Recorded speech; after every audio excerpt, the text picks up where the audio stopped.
You're listening to a Frequency Podcast Network production. Hey, I'm Robin, and I'm a producer for The Big Story. I've been tasked with picking an episode to re-release, and this year we've covered a lot of important topics, from the history of ceasefires in the state of Israel, Palestine, and surrounding countries, to the historic wildfires this summer, and of course, the Greenbelt scandal. But the episode I've chosen, and that sticks with me, is about the spread of the so-called parental rights movement in Canada. Now, this is not a movement that's just taken hold in Canada. It's, of course, spreading all around the Western world, especially in countries like the United States and the UK. Back at the beginning of October, we did an episode on the provincial government in Saskatchewan proposing to use the notwithstanding clause to push through this anti-2S LGBTQ legislation. And after that episode aired on October 20th, the provincial government did exactly that. They invoked the notwithstanding clause. Advocacy groups in Saskatchewan have been continuing to fight the legislation. They started a court challenge before the government used the notwithstanding clause. So this will certainly be a story that we are going to follow in the coming year. As always, I will let Jordan take it from here. The term parental rights, to those paying attention, has recently come to mean just one thing. Not a parental right to childcare or to government support for kids in poverty or parental rights to choose a new teacher or pick a new school. No. Parental rights is now just this. In Saskatchewan, any student under 16 who wants to identify by a different name or pronoun now needs parental consent. We have the opportunity to look at a policy that is going to bring families closer together in this respect. The last voice you heard in that clip was Saskatchewan Premier Scott Moe, describing a policy that echoes a recent move made in New Brunswick. Ontario's education minister has recently made noise about a similar policy, and LGBTQ students and everybody who supports them are terrified of those policies. But when we discuss rights in Canada, well, we have a charter full of those, and freedoms, too.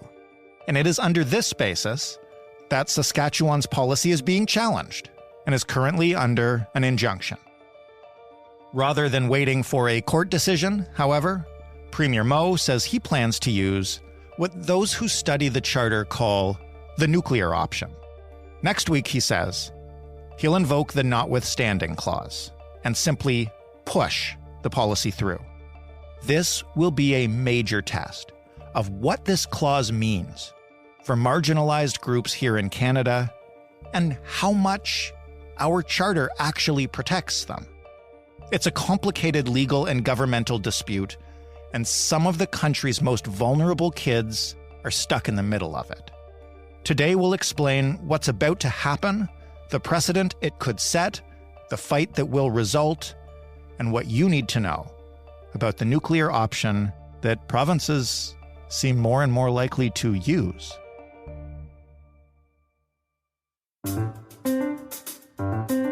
I'm Jordan Heath Rawlings. This is The Big Story. Charlotte Dahlwood is a freelance journalist writing in Extra magazine who specializes in legal issues. Hey, Charlotte. Hey, glad to be here. Well, thanks so much for coming on to walk us through this. It's a complicated issue, and it seems to be getting a little more critical by the day here. Oh, it absolutely does. I think it's really reaching a tipping point right now. So it's the time to be discussing and debating exactly what's going on. I mentioned in the intro, which you haven't heard, parental rights. Can we start maybe with the Saskatchewan government policy at the center of it? If this actually is invoked, what would it actually do? The policy was announced back in August, and on paper, this Saskatchewan policy is pretty straightforward. It requires schools to obtain parental permission before allowing students under the age of 16 to use what the province calls their preferred name and pronouns. It also bans third parties like Planned Parenthood from contributing to sex education in Saskatchewan schools. Now, that's what the policy does on paper, but what does it actually do? It's forcing trans and non-binary students to out themselves to their parents. It voids any right they might have to identify how they want and express their gender how they want. Mm-hmm. And it deprives trans and non-binary students of a safe place at school to really be who they are. In this conversation, we're going to focus mostly on the Saskatchewan policy and the legal challenge and the notwithstanding clause, because that's where like the big precedent is. But maybe if you could just give us a bird's eye view of how these policies have been progressing in Canada, but also around the world. Well, what we've been seeing globally, particularly in the global West, is rising anti-trans hate. And it's been coalescing around certain language, the protection of female spaces, and the protection of parental rights. These are all euphemisms for anti-trans policies. So in the case of parental rights, what we are seeing is the rise in attempts to crack down on children's freedom to be who they are under the guise of protecting their parents' rights to control what their children do. We've been seeing this in the UK, in the United States, and now we're increasingly seeing it in Canada. And I think the Saskatchewan policy that we're talking about here today is just the latest expression and attempt to operationalize at the legislative level some of this anti-trans discourse that we've seen elsewhere. When this policy was announced, what was the reaction to it? The policy has been quite divisive. So early last month, there was a large rally in front of the Saskatchewan Legislative Building against the policy. And Saskatchewan's Advocate for Children and Youth launched a review of the policy and recommended the province withdraw the requirement that parents consent to students' use of preferred names and pronouns. That said, there has also been polling done from Angus Reid, which indicates that about half of Saskatchewan residents want schools to obtain parental consent before students are allowed to change their names and pronouns. And slightly more than a third of Saskatchewan residents want schools to notify parents but not seek their consent if students are using preferred names and pronouns. Support for the consent requirement is higher among Conservative voters and quite a bit lower among Liberal and NDP voters. So you can see that there is quite a split along political lines in reaction to this policy. This policy is being challenged right now in court. Who's challenged it and why? So leading the charge is UR Pride Center for Sexuality and Gender Diversity. They're a nonprofit based at the University of Regina that serves the needs of 2S LGBTQ+ people throughout southern Saskatchewan. But you should know that a number of other feminist and civil liberties organizations have received what's called intervener status to assist in the legal challenge of this policy.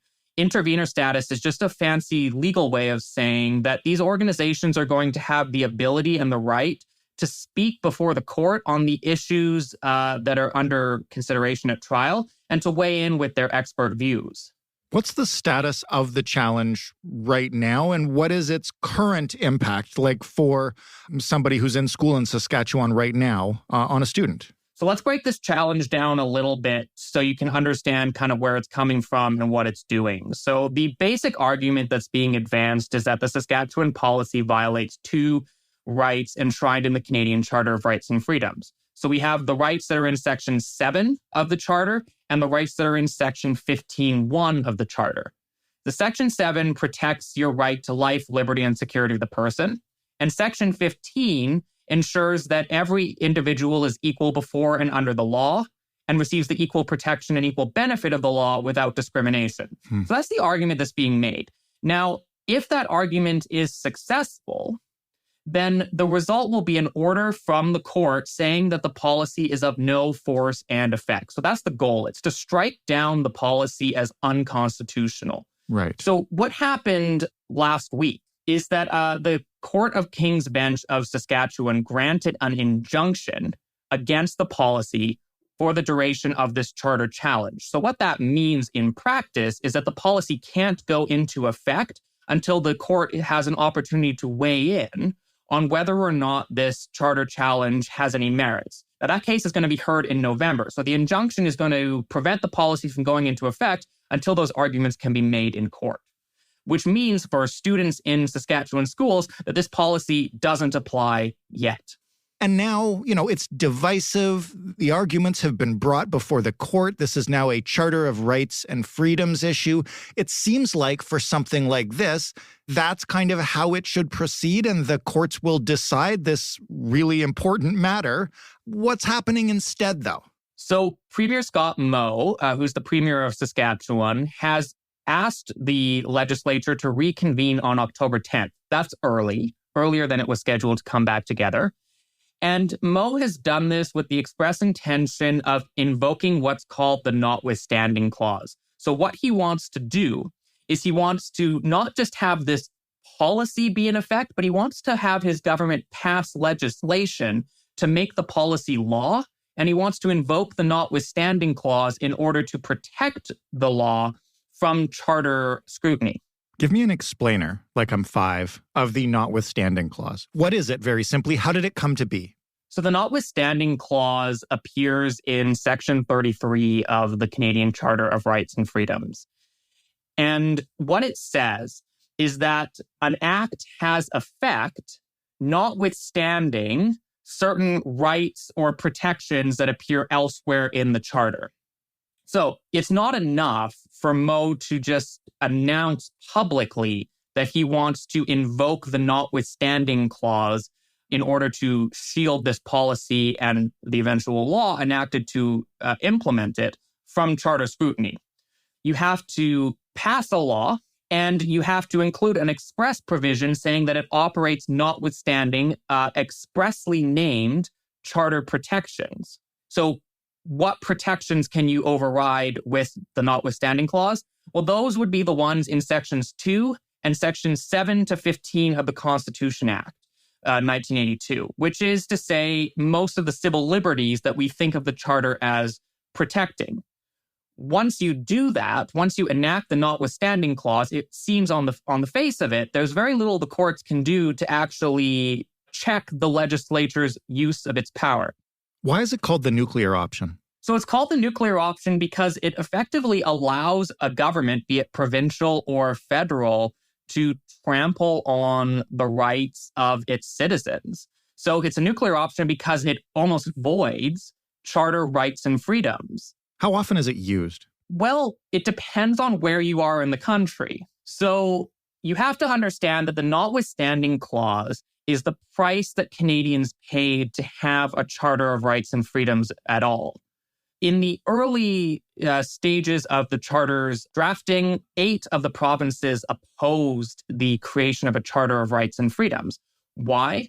Because having certain rights and freedoms enshrined in the Constitution limits what provinces can do. It limits their legislative powers.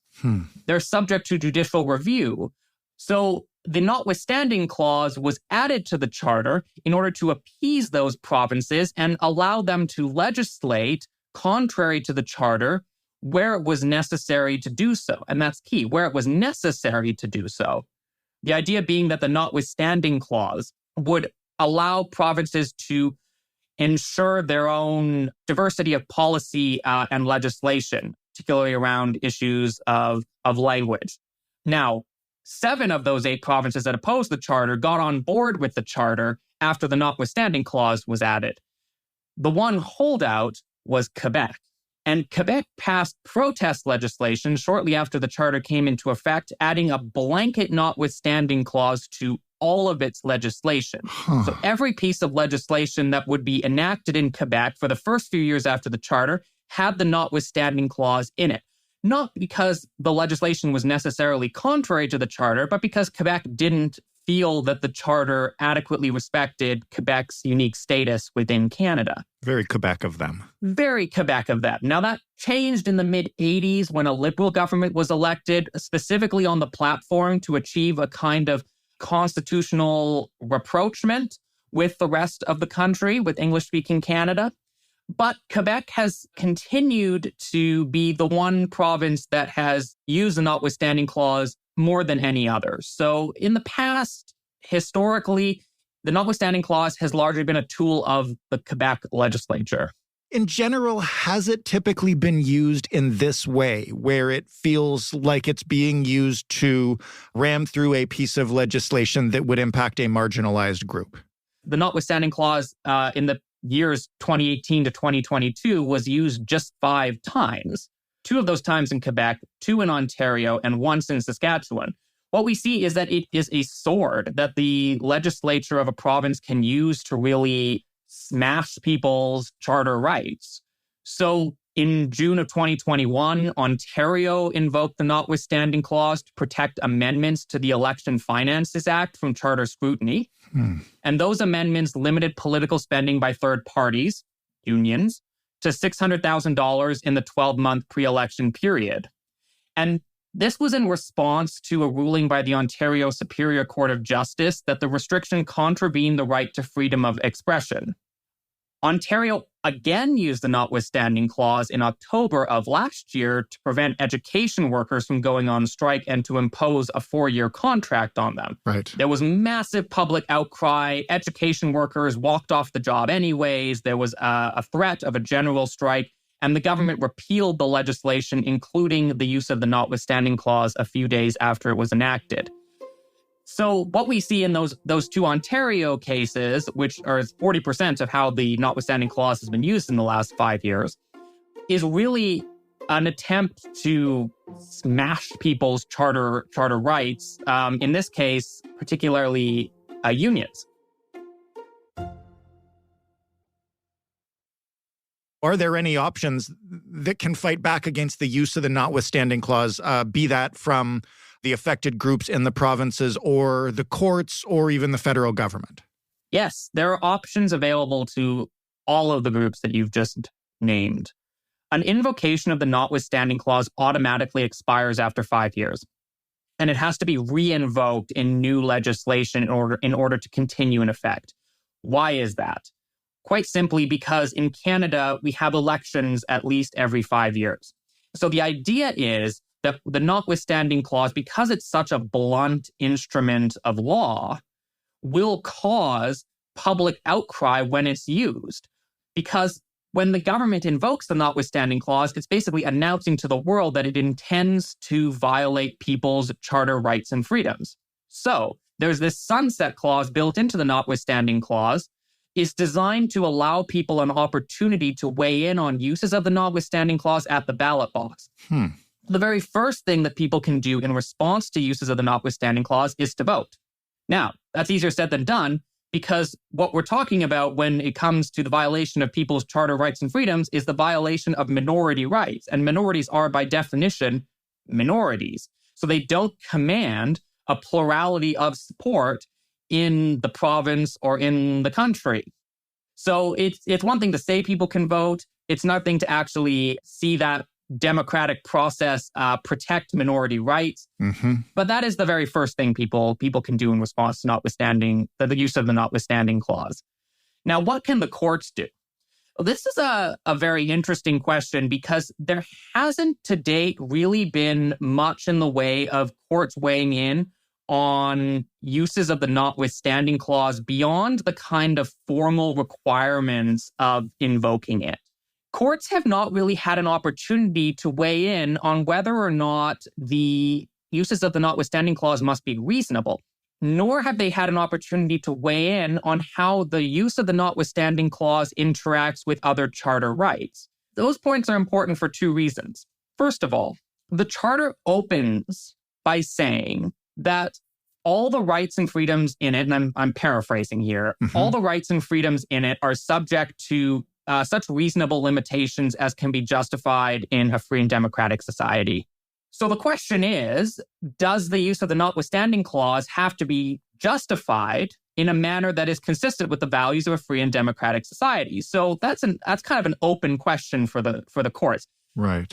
Probably it's the case that the notwithstanding clause can be used without justification. So that leads to the other question of, well, how does its use interact with other charter rights?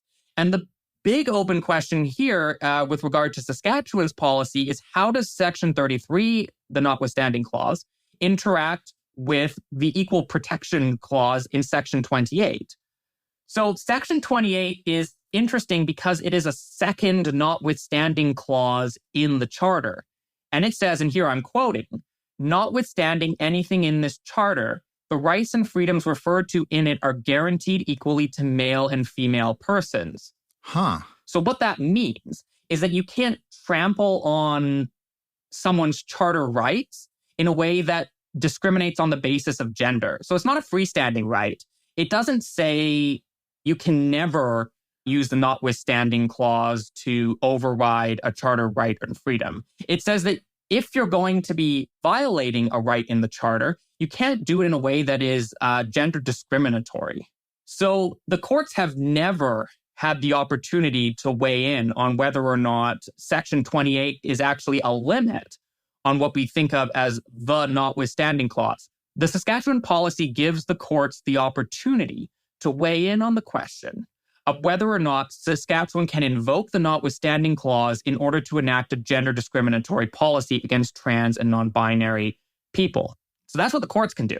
Then you also ask what the federal government can do. So there is a little-known power called the federal disallowance power, which basically allows the federal government to disallow a province from legislating on a particular issue. Huh. Now, this is an open question about whether or not this power still exists under the current constitutional framework. But this is the double nuclear option, then, I believe we're talking about. Yes, it is. And so theoretically, the federal government could try to exercise this disallowance power in order to prevent Saskatchewan from legislating its anti-trans name and pronoun policy through. Now, whether or not they'll actually do that, whether there's the political appetite for it, comes back to the democracy piece, comes back to the public outcry piece that we've been touching on throughout this conversation. But there are all of these different strategies that people can pursue at the ballot box, in the courts, and then with the federal government to try to counter Saskatchewan's planned use of the notwithstanding clause. This would be an incredibly fascinating and compelling debate if there weren't trans kids caught in the middle of it. Absolutely. It's one thing to debate these issues intellectually. It's another thing to actually think about how these debates are playing out in homes and in schools. And what we're seeing is that trans children who are doubly marginalized, they're trans and non-binary, so they're already marginalized on the basis of gender, and they're kids, so they're already a marginal age group. What we see is that they're being targeted for discriminatory government acts, I think, precisely because they are the most vulnerable people, for one, and for another, because they're the future of the trans community in Canada. And so if we can legislate trans children out of existence, it's a way of trying to legislate trans people out of existence. And that is a really horrific direction for any government to be going. As people are listening to this, we are looking towards October 10th when the legislature will be recalled. And presumably, unless Premier Moe changes his mind, the notwithstanding clause used. What happens after that? Does that override the injunction and then another challenge needs to begin? Or give us the walkthrough of like what goes on over the next few months? So it's not clear that the use of the notwithstanding clause, if that happens on October 10th, will prevent the courts from doing anything in November. So it's very possible the courts still have options with the lawsuit that's currently before them to take actions in order to uphold the rights of trans and non-binary kids. Specifically, just because Premier Moe's government uses the notwithstanding clause, that doesn't mean the courts can't issue a declaration saying that what the government is doing is unconstitutional. Now, that declaration would be a moral rather than legal effect, but it's a powerful moral judgment against the government to have the court say that what they're doing is unconstitutional.